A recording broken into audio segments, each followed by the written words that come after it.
Welcome to the video.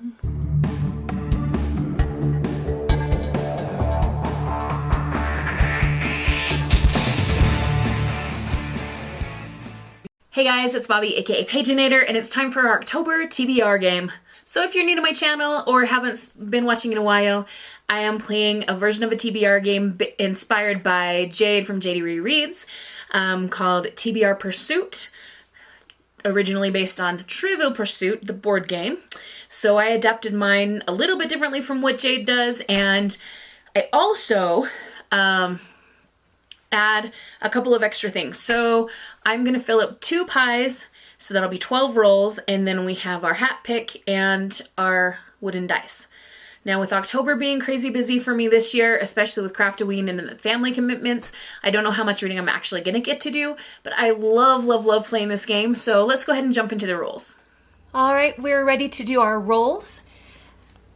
Now, we're gonna try something a little bit different this month. I haven't done a friend or family member pick in quite a while, so I thought what I'd do is roll the dice one time, and whatever number that comes up is the number of prompt that I'll have to get some help picking a book with. So for example, if I rolled a 5, like you can see here, then on my 5th roll, whatever prompt comes up, I'll need to have a friend or family member help me pick a book that fits that prompt. So here's our roll to determine which one will be a friend or family member helping. Roll number 4.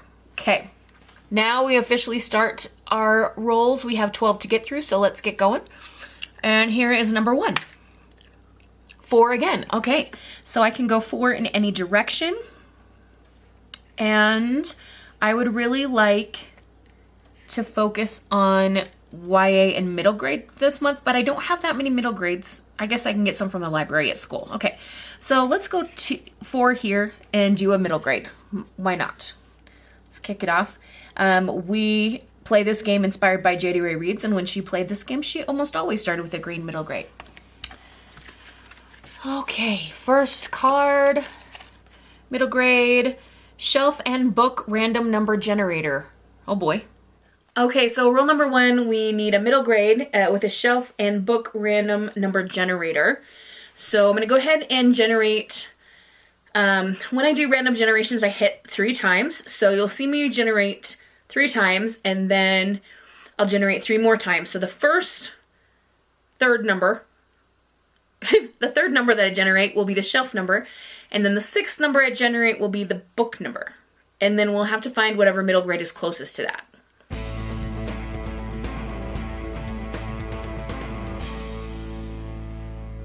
Okay, 4 and 11. So 1, 2, okay, shelf 4 is right behind me here. And 11, let's do some counting. 1, 2, 3, 4, 5, 6, 7, 8, 9, 10, 11. So 11 is Tales from the Shadowhunter Academy. That is not middle grade. So the closest middle grade to that book is Spirit Glass by Roshani. Cool. Okay, so let's read the synopsis. All her life, Corazon Lopez has been waiting for her 12th birthday, the day her magic might finally wake up and she can begin training as a Babalin? Under her Aunt Tina. With magic, Corazon plans to bring her parents back from the dead and no longer have to rely on a soul key to allow visits with their ghosts for a few hours every Saturday night.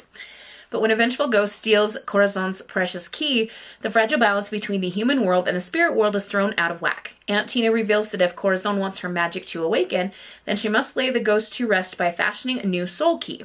With her rather bloodthirsty gecko companion Sasso, Corazon embarks on a quest throughout the spirit realms, but they must move quickly for if the ghost gets through the spirit glass, all hope will be lost. During her journey, Corazon assists a water dragon, sails across a sea of stars, and even cooks for 3 mountain spirits. Along the way, she befriends Leo, a bespectacled ghost whose greatest ambition is to be a ghost rider. But there's more mystery waiting for Corazon. What is the story behind the spirit who stole her soul key? And what if the greatest act of love isn't holding on, but letting go? So this is part of the Rick Riordan Presents series, and this is when he has enlisted people from many different cultural backgrounds to incorporate folklore from their culture into middle grade fiction. So I'm assuming that we're getting some of the author's cultural influences in here. Let's see. Inspired by Hindu stories learned from her paternal grandfather. So she definitely used those in her series Aru Shah. And I'm imagining we're going to get some of that influence here as well. Roll number 2. 4 again. What's going on? Is this dice loaded? 1, 2, 3, 4 blue. 1, 2, 3, 4 brown. Let's go to blue blank because it can be any genre, any age category. Blue. Oh, hello. I'm making things move around. Blue pie in here. A flower in the title or on the cover. Roll number 2, we have a blue blank flower in the title or on the cover. And when I saw this card, immediately this book jumped into my mind. This is The Last Tale of the Flower Bride, also by Roshani Chachki. So we're going to by the same author, and I'm totally fine with that because she is a good writer. So this one says, once upon a time, a man who believed in fairy tales married a beautiful, mysterious woman named Indigo Maxwell Castaneda. He's a scholar of myths. She was the heiress to a fortune. They exchanged gifts and stories, believed they would live happily ever after. In exchange for her love, Indigo extracted a promise that her bridegroom would never pry into her past. But when Indigo learns that her estranged aunt is dying and the couple is forced to return to her childhood home, the House of Dreams, the bridegroom will soon find himself unable to resist. For within the crumbling manor's extravagant rooms and musty halls lurks the shadow of another girl, Azure, Indigo's dearest childhood friend, who suddenly disappeared. As the house slowly reveals his wife's secrets, the bridegroom will be forced to choose between reality and fantasy, even if doing so threatens his marriage or his life. So, is this technically YA? Or is it adult? I think it's adult, actually. And I did want to focus mostly on... Oh, yeah, it says right here it's adult, her adult debut. I did want to focus mostly on YA and middle grade, but 1 or 2 adult books I'm fine with. Roll number 3. 5. 1, 2, 3, 4, 5 green, middle grade. 1, 2, 3, 4, 5 yellow, which is fantasy. What the heck? Let's go for another middle grade.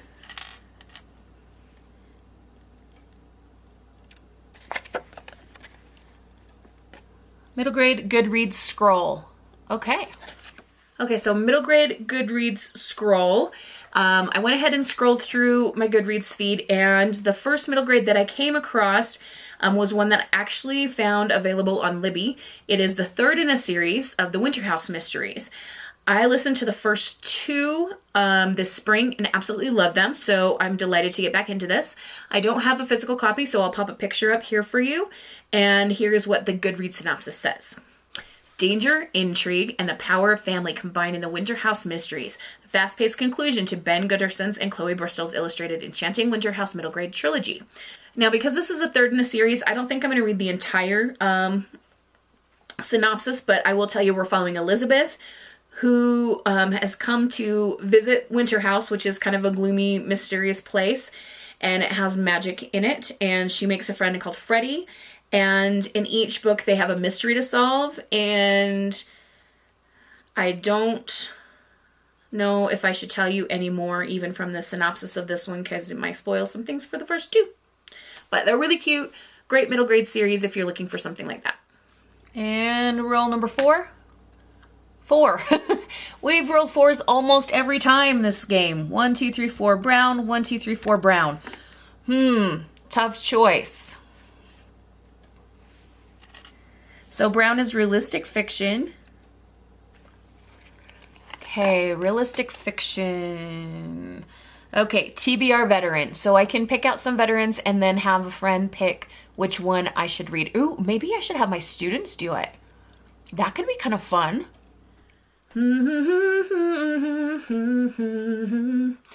I've been listening to 80s music this evening. I don't know why. Sometimes you're just in mood. Anyway, roll number 4. We got a realistic and a TBR veteran. And something went a little bit wrong with this one because I did the rolls yesterday And then I thought, okay, I'm going to go get some TBR veteran books for my students to vote on. And so I picked 3 books for them to vote on. And I was trying to pick ones that I felt pretty sure would be okay for me to share with them after the fact. Because I didn't want to say, oh, here's this book, look how cool it is. And oh, no, you can't read it. So I forgot about the realistic fiction part of it.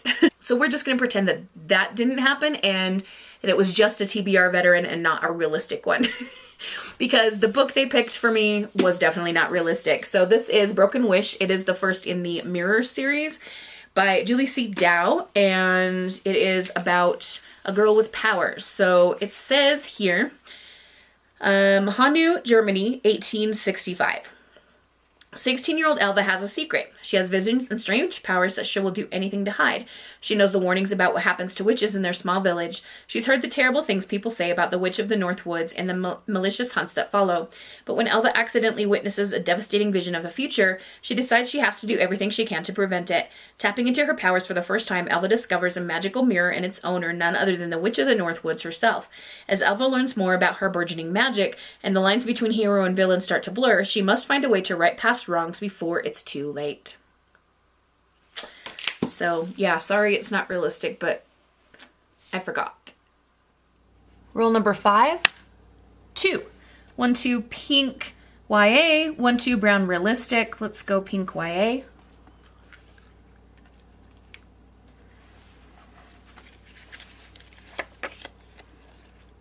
A Libby find.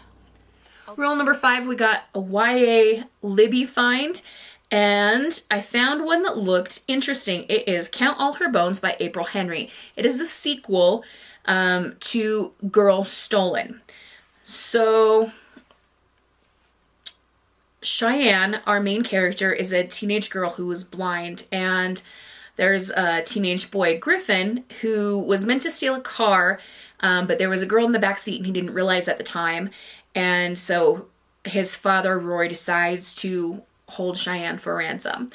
In the second book that I'm going to be reading, which I'll put a picture right here, Count All Her Bones, we have a follow-up to that, and I think that's all I can tell you. Rule number 6, 5. 1, 2, 3, 4, 5 orange. 1, 2, 3, 4, 5 brown. Let's go orange. Orange other. This is also age and genre non-specific. There's probably a better way to say that. Gold or silver on the cover. Did I say orange other? That's what Jade calls it. I call it miscellaneous. I can't even keep my own game straight in my head, you guys. Ugh. Rule number 6 is miscellaneous, and we need gold or silver on the cover. I have the Gilded Cage. So gilded is a word that suggests gold, but also the letters are silver and the sword is silver. And then we have kind of gold little like lattice work or something here. So I feel like we've got both gold and silver on the cover. This is another sequel. This is a sequel to The Prison Healer by Lynette Noni, a book that I absolutely loved. Now, can I see where the first one is? Because that would be handy if I could just read you the synopsis of that one. Oh, it might be at school. Actually, do you know what? Let's just look it up on Goodreads and read that synopsis for the first book, because I don't like to spoil things, and I'm afraid if I pick bits of information off of the synopsis for book 2, I'm going to spoil something, so sorry. So here's the synopsis for the first book. Here's a picture of the cover. 17-year-old Kiva Meriden has spent the last 10 years fighting for survival in the notorious death prison Zalendov, working as the prison healer. When the rebel queen is captured, Kiva is charged with keeping the terminally ill woman alive long enough for her to undergo the trial by ordeal, a series of elemental challenges against the torments of air, fire, water, and earth, assigned to only the most dangerous of criminals. Then a coded message from Kiva's family arrives containing a single order: "Don't let her die. We are coming." Aware that the trials will kill the sickly queen, Kiva risks her own life to volunteer in her place. If she succeeds, both she and the queen will be granted their freedom, but no one has ever survived. With an incurable plague sweeping Zalendov, a mysterious new inmate fighting for Kiva's heart, and a prison rebellion brewing, Kiva can't escape the terrible feeling that her trials have only just begun. Now, I remember reading the first one and the ending being quite a cliffhanger, and now I can't remember what it was because it's been such a while, so I'm gonna have to go find a recap or something before I go on to the second one, which again is The Gilded Cage. Okay, gonna swap out the green pie for the orange one to do our next 6 rolls. And roll number 7. 6. 1, 2, 3, 4, 5, 6 green. 1, 2, 3, 4, 5, 6 yellow. Let's go yellow fantasy. Okay, give me something good, please. Fantasy, new to you author. Okay. Roll number 7, we have a fantasy with a new to you author. So I'm going to go with The Rose Bargain by Sasha Payton Smith. This is a Fairy Loot edition. Look at how pretty it is. It's very pink. This is England, 1848. The season is officially open and high society girls line up to bargain with immortal Queen Morian for qualities that will win them suitors. A perfect smile for the loss of a finger, and exquisite talent for piano in exchange for one's happiest childhood memory. Lady Ivy Benton plans to use her bargain to uncover the truth about what happened to her beloved sister Lydia, whose mysterious disappearance and reappearance means the Benton family have been cast out by polite society. But instead, Ivy's season arrives with a shocking twist. The Queen announces a competition to win the hand of her Fae son, Prince Bram. Marrying the prince is a prize that could save Ivy's family from ruin. Yet every glittering Fae deal has a rotted heart. Amidst the lavish balls, vicious competitions, and dangerous alliance with the prince's irresistible brother, Prince Emmett, Ivy realizes that at the center of this contest lies a dark plot that could destroy all of England and her heart along with it. I love that idea of, like, she's supposed to be competing to win the hand of Prince Bram, but Prince Emmett is, like, the one that she's vibing with. That sounds like, I don't know why. It sounds awesome. Roll number 8. 6. 1, 2, 3, 4, 5, 6 fantasy. 1, 2, 3, 4, 5, 6 orange miscellaneous. Let's go back to orange just because it's October. Orange is my favorite color. Do we need more reasons? I don't know. Okay, what are we going to get for orange? Miscellaneous school setting. Rule number 8, we need a school setting, and this could be any age, any genre, just set at a school. And I grabbed Where Sleeping Girls Lie. I'm going to slaughter this author's name, Farida Abike Iyamide. This is the author of Ace of Spades, which I absolutely loved so much. So, high expectations. The synopsis on this one says, Sadeh Hussein is starting her 3rd year of high school, this time at the prestigious Alfred Nobel Academy boarding school after being homeschooled. Misfortune has been a constant companion throughout her life, but even Sadeh doesn't expect her new roommate Elizabeth to disappear after Sadeh's first night, or for people to think she had something to do with it. Rumors swirling around her, Sadeh catches the attention of the girls collectively known as the Unholy Trinity, and they bring her into their fold. Between learning more about them, especially Persephone, who Sadeh is inexplicably drawn to, and playing catch-up in class, Sadeh already has so much on her plate. But when it seems people don't care enough about what happened to Elizabeth, it's up to her and Elizabeth's best friend Baz to investigate, and then a student is found dead. As Sadeh and Baz keep trying to figure out what's going on, Sadeh realizes there's more to Alfred Nobel Academy and its students than she thought. Secrets lurk around every corner and beneath every surface, secrets that rival even her own. Dun dun dun! Roll number 9. 2. 1, 2 yellow fantasy, 1, 2 blue blank. Let's go blue blank. I'm feeling like I want some randomness. I don't know if that makes any sense whatsoever. Romance, at least part of the story. Okay. Rule number 9, we got a blue blank, romance, and at least part of the story. And this one, I believe, is also an adult book. But yeah, it is love of my life. I mean, love of my afterlife. But you can bet that I'm going to be singing that Queen song the entire time that I'm reading this book. Or every time I see it sitting on my TBR shelf. Love of my life, don't leave me. Freddie Mercury. Okay, so let's see what this one says. If she wasn't dead already, Delphi would be dying of embarrassment. Not only did she just die by choking on a microwavable burger, she's also now standing in her sparkle and shine nightie in front of the hottest man she's ever seen, and he's smiling at her. As they start to chat, everything else becomes background noise. That is, until someone comes running through a door yelling something about a huge mistake and sends the dreamy stranger back down to Earth. And here Delphi was, thinking her luck might be different in the afterlife.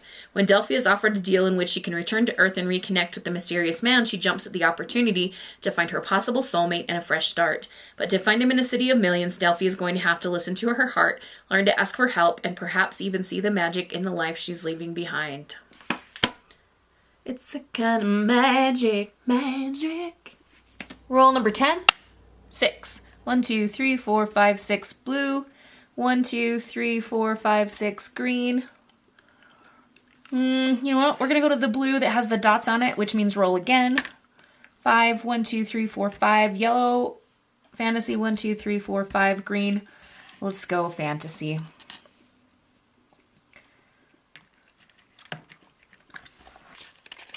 And fantasy, one-word title. Ooh, do I have any of those? Rule number 10, we have a fantasy with a one-word title.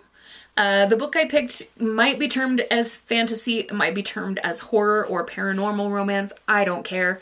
It's not realistic, so we're going with it. And that is Found, which is a House of Night Otherworld novel by PC Cast and Kristen Cast. So I am absolute trash for the original Marked series by PC Cast and Kristen Cast. Set at the House of Night. It's for school for vampires, and it's like angsty and teenagey and romance and curses and all this stuff, but I loved it so much. And this is a spin-off series of Otherworld where you have like a parallel universe, and like Zoe's the main character in the original series, and so there's other Zoe, and then there's other Jack, and there's all these other characters that exist on this other world. So this one, Found, I think is book 4. Yes, book 4 in the Otherworld series. So, and you know how I feel about spoilers. And I feel like the synopsis for the first one in the Otherworld series is gonna spoil things as well. So we're gonna go way back to the beginning of the original series, which is Marked. I'll pop a picture up here for you. So Marked, I always remember, has a great opening line. It was something like, just when I thought my day couldn't get any worse, I saw the dead guy standing by my locker, or something to do with that, like seeing a dead guy standing by her locker. But anyway, so here's the synopsis for the first series, the House of Night series, book 1, Marked. After a vampire tracker marks her with a crescent moon on her forehead, 16-year-old Zoe Redbird enters the House of Night, and she learns that she is no average fledgling. She has been marked as special by the vampire goddess Nyx and has affinities for all 5 elements: air, fire, water, earth, and spirit. But she is not the only fledgling at the House of Night with special powers. When she discovers that the leader of the Dark Daughters, the school's most elite club, is misusing her goddess-given gifts, Zoe must look deep within herself for the courage to embrace her destiny, with a little help from her new vampire friends, or nerd herd, as Aphrodite calls them. So Aphrodite is the leader of the Dark Daughters, and Zoe's nerd herd. They're just like a classic pack of like good friends in a teenage story. But a fun paranormal series. It is not suitable for middle schoolers, though. So I would give it to upper high school kids, because there's quite a bit of sexy times in there. Roll number 11, 4. 1, 2, 3, 4, pink. YA, 1, 2, 3, 4, pink YA.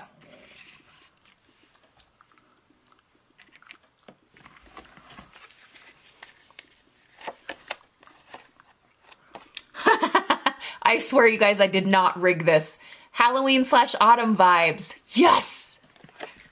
Roll number 11, we have a YA with autumn or Halloween vibes. And I had a couple that I was thinking about, but I decided to go with this one. This is The Perfect Place to Die by Bryce Moore. And it's very spooky. I thought, okay, if it's not specifically Halloween, it at least needs to be spooky. So this one says, Zaretta never thought she'd encounter a monster, one of the world's most notorious serial killers. She had resigned herself to a quiet life in Utah, but when her younger sister Ruby travels to Chicago during the World's Fair and disappears without a trace, Zaretta leaves home to find her. But 1890 Chicago is more dangerous and chaotic than she imagined. Even with the help of a dashing stranger and a friendly hotel maid, Zaretta doesn't know where to start until she learns of her sister's last place of employment, a mysterious hotel known as the Castle. Zoretta takes a job there, hoping to learn more about her sister's final days. And before long, she realizes the hotel isn't what it seems. Women disappear at an alarming rate. She hears crying from the walls, and terrifying whispers follow her at night. In the end, she finds herself up against one of the most infamous mass murderers in American history and his custom-built death trap. So if you don't know who that's talking about, is H.H. Holmes. He is considered by many to be the America's first serial killer, and he had a hotel that he ran / managed that was sometimes called the Murder Castle. And one of his great grandsons or something actually did an investigation show a few years ago, wondering if he might also be Jack the Ripper, because H.H. Holmes was in London at the time of the Ripper murders. But I think they proved that he wasn't. But anyway, he was a really, really bad guy. And yeah, we'll see if Zoretta can figure out what's going on and maybe take him down. And roll number 12. 5. 1, 2, 3, 4, 5 green. 1, 2, 3, 4, 5 fantasy. We've already done 2 of each of those. Am I feeling more middle grade or more? I kind of want to go back to middle grade. So let's do a green pie in there. And middle grade random letter generator. Rule number 12, we have a middle grade and a random letter generator. So we need to find the letter in the title. As usual, I will generate 3 times. So let's go ahead and do that.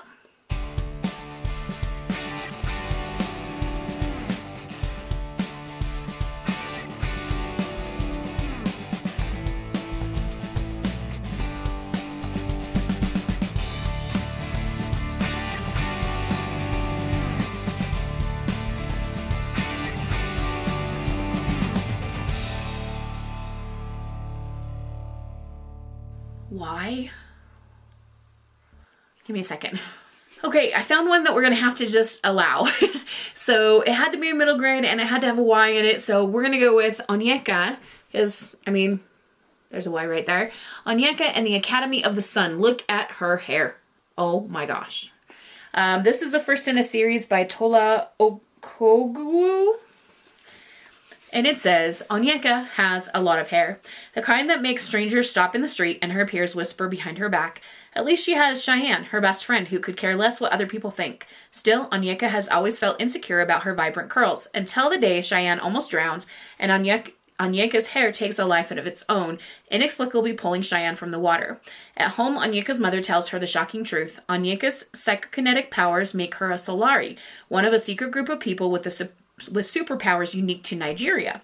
Her mother quickly whisks her off to the Academy of the Sun, a school in Nigeria where Solari are trained. But Onyeka and her new friends at the Academy soon have to put their powers to the test as they find themselves caught up in an epic battle, one that puts the future of all Solari at risk. This sounds so cool. I love that it's Nigerian. I love that it's about a girl with superpowered hair. I mean, yes, please. So that's all of our rolls. We need to do our hat pick and our wooden dice roll. I have a set of wooden TBR dice from Barnes & Noble. So let me go find the hat. Let them say we're crazy. I don't care about that. Put your hand in my hand, baby. Don't ever look back. Let the world around us just fall apart. Maybe we can make it if we're heart to heart. And we can build this thing together. What is this book? Oh, I unhauled that one. Nothing's gonna stop us now. And when this world runs out of lovers, we'll still have each other. Ooh, we unleash the merciless storm. Nothing's gonna stop us. Nothing's gonna stop us. Ooh, all that I need is you. To like and subscribe. Just kidding. Okay, I'm gonna go find the book. So, I have another sequel. So this is We Unleash the Merciless Storm by Taylor K. Mejia. And it is the sequel to We Set the Dark on Fire. So you know what's gonna happen. I am going to read the synopsis for We Set the Dark on Fire, which I have to say I really, really liked. I think I gave it 5 stars. In fact, I'm going to pull it up on Goodreads. Yes, I did. Okay, so We Set the Dark on Fire, Book 1. At the Medio School for Girls, distinguished young women are trained for one of two roles in their polarized society. Depending on their specialization, a graduate will one day run a husband's household or raise his children. Both paths promise a life of comfort and luxury far from the frequent political uprisings of the lower class. Daniela Vargas is the school's top student, but her pedigree is a lie. She must keep the truth hidden or be sent back to the fringes of society. As the school couldn't prepare her for the difficult choices she must make after graduation, especially when she's asked to spy for a resistance group desperately fighting to bring equality to Medio. Will Dani cling to the privilege her parents fought to win for her, or will she give up everything she strived for in pursuit of a free Medio and a chance at forbidden love? There is a sapphic romance in this book, and I hope the relationship will continue in this one because I really enjoyed that part of the story. But yeah, that is our hat pick for the month of October. When you call my name, it's like a little prayer. Stop singing. You have stuff to do. I'm yelling at myself. Okay, so I have 2 dice here in my Barnes & Noble TBR game. This is a little thing that I found, I don't know how long ago, at Barnes & Noble. It just comes in this little box with these 2 dice. So one tells you a genre, and then another tells you a location to find the book. I am putting myself on a book buying ban at least through the first third of the month of October. So if it happens to say buy new, I'm not going to be able to purchase one yet. So we might re-roll if that one comes up. But let's give the location dice a roll. TBR pile. Perfect. And then we have the genre dice.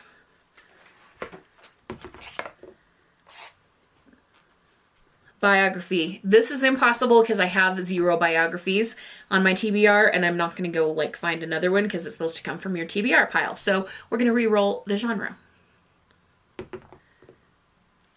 Historical. Let me take a moment or two and see what I can find. Okay, I found one. It is not middle grade or YA, but that's okay. I think we only have 3 books that are not in those age ranges, and that's fine for 1 month. So this is The Secret Lives of Country Gentlemen by KJ Charles. This is going to be queer historical, and it says, abandoned by his father, Gareth Inglis grew up lonely, prickly, and a well-used to disappointment. Still, he longs for a connection. When he meets a charming stranger, he falls head over heels until everything goes wrong and he's left alone again. Then Gareth's father dies, turning the shabby London clerk into Sir Gareth with a grand house on the remote Romney Marsh and the family he doesn't know. The marsh is another world, a strange empty place notorious for its ruthless gangs of smugglers, and one of them is dangerously familiar. Joss Doomsday has run the Doomsday smuggling clan since he was a boy. When the new baronet, his old lover, agrees to testify against Joss's sister, Joss acts fast to stop him. The reunion is anything but happy, yet after the dust settles, neither can stay away. Soon all Joss and Gareth want is a chance to be together.